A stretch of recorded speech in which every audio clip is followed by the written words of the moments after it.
Je suis interpellé par, disons, la fermeture ou non des écoles à cette occasion, du moment où j'ai en charge près de 8000 écoles primaires et plus de 3000 écoles maternelles et près de 3 millions, n'est-ce pas, d'écoliers, n'est-ce pas, qui sont des petits-enfants.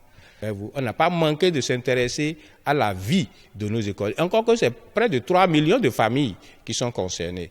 Mais au vu de l'évolution de la maladie aujourd'hui, le gouvernement a fait l'option, n'est-ce pas, de prendre ces mesures-là qui ont été annoncées d'abord, de suivre l'évolution, et si cela s'avère nécessaire qu'il y a péril, comme je disais tout à l'heure, le gouvernement prendra de nouvelles mesures.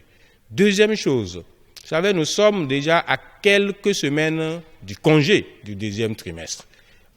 C'est également une raison pour le gouvernement de dire, puisque nous sommes à quelques semaines du congé du deuxième trimestre, il faut encore attendre et observer, n'est-ce pas, l'évolution de la maladie. C'est vrai, tout le monde dit partout, les gens ferment les écoles parce qu'il y a des cas de contamination avérés et tout ça.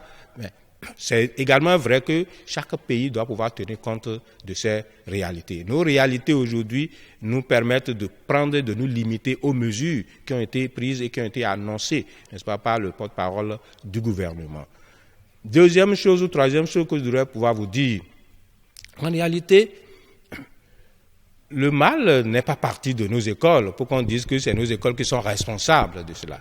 La crainte est que, les enfants puissent être contaminés, que cela puisse se propager.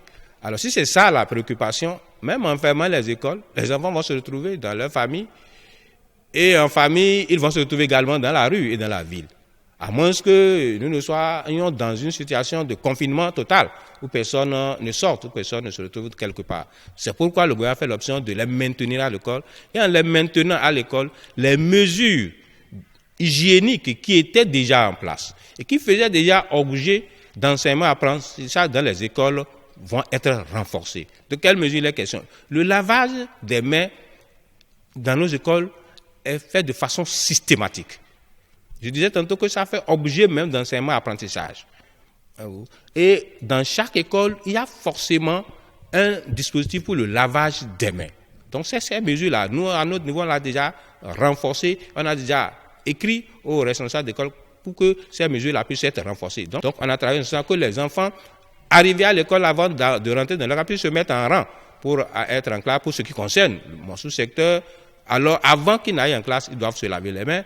Quand ils sortent pour aller en récréation, ils doivent pouvoir se laver les mains avant d'aller vers les vendeuses. Et quand ils finissent, ils doivent se laver les mains avant d'aller en classe et ainsi de suite. Ce que nous avons ajouté à ces mesures, c'est que nous avons instruit les instances que les accolades, même entre les enfants, puissent être évitées. Alors si les enfants essaient de développer ces comportements à l'école, nous avons plus de chances d'atteindre plusieurs familles.